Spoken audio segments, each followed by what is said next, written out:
Salam kasih, salam jumpa kembali dengan kami Majelis Gereja HKBP Parung Panjang. Saudara yang terkasih dalam Yesus Kristus, ada 3 hal yang akan dihadapi oleh seseorang dalam hidupnya.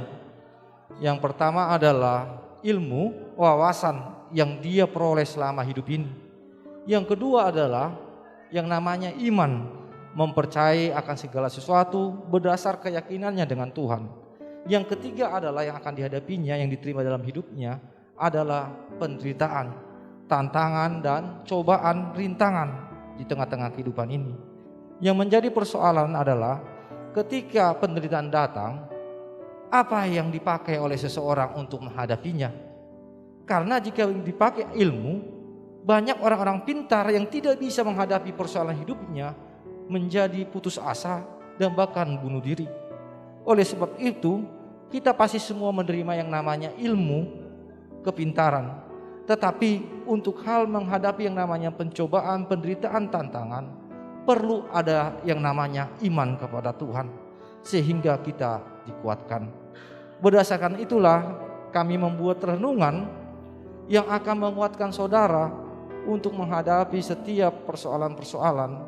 Dan biarlah melalui renungan ini saudara boleh menemukan jawaban-jawaban yang Tuhan berikan kepada saudara menghadapi setiap persoalan-persoalan kehidupan. Selamat menikmati renungan yang disampaikan oleh majelis gereja ini, dan biar renungan ini menjadi berkat bagi kita, bagi gereja kita juga. Amin.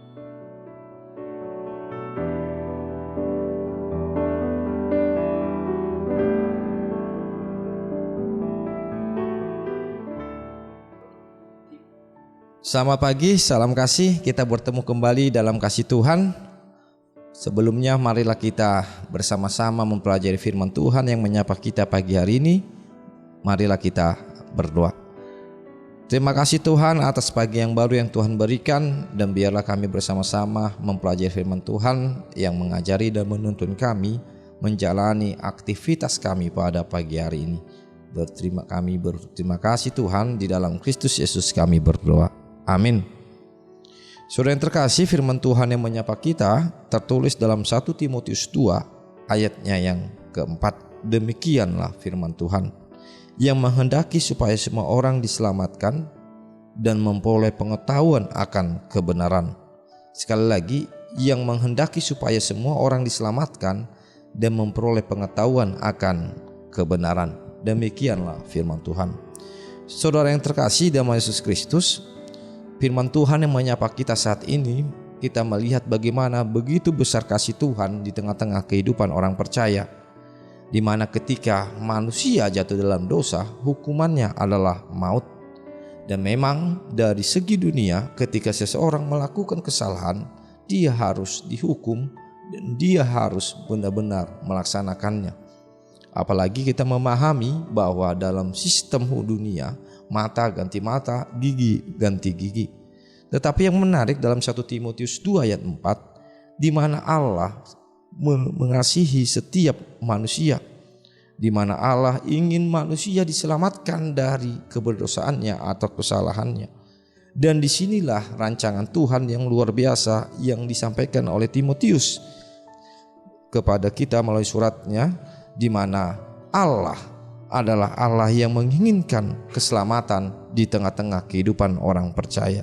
Sehingga melalui keselamatan itulah manusia memperoleh yang namanya pengetahuan dan kebenaran yang dari Tuhan. Sehingga ketika manusia menyadari akan kesalahannya, disitulah dia diperbarui dirinya dan mengetahui segala sesuatu yang baik maupun yang jahat, maupun kebenaran di tengah-tengah kehidupannya.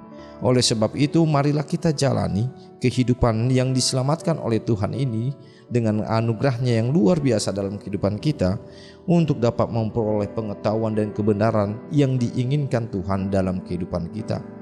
Banyak hal yang diinginkan dan diusahakan oleh Allah agar kita memperoleh keselamatan. Oleh sebab itu, janganlah kita sia-siakan anugerah dan keselamatan ini dengan Roh Tuhan yang membimbing kita untuk mengetahui kebenaran dan keinginan Tuhan di tengah-tengah kehidupan kita. Amin. Kita berdoa. Terima kasih Tuhan atas firman Tuhan, di mana Tuhan menginginkan keselamatan kami dibanding kebinasaan kami, sehingga kami memperoleh anugerah melalui Yesus Kristus. Dan biarlah Tuhan di dalam kesempatan anugerah ini kami boleh memahami keinginan dan kebenaran Tuhan di tengah-tengah kehidupan kami. Tuntunlah kami Tuhan, agar kami boleh melaksanakannya di tengah-tengah kehidupan kami. Terima kasih Tuhan, di dalam Kristus Yesus kami berdoa. Amin.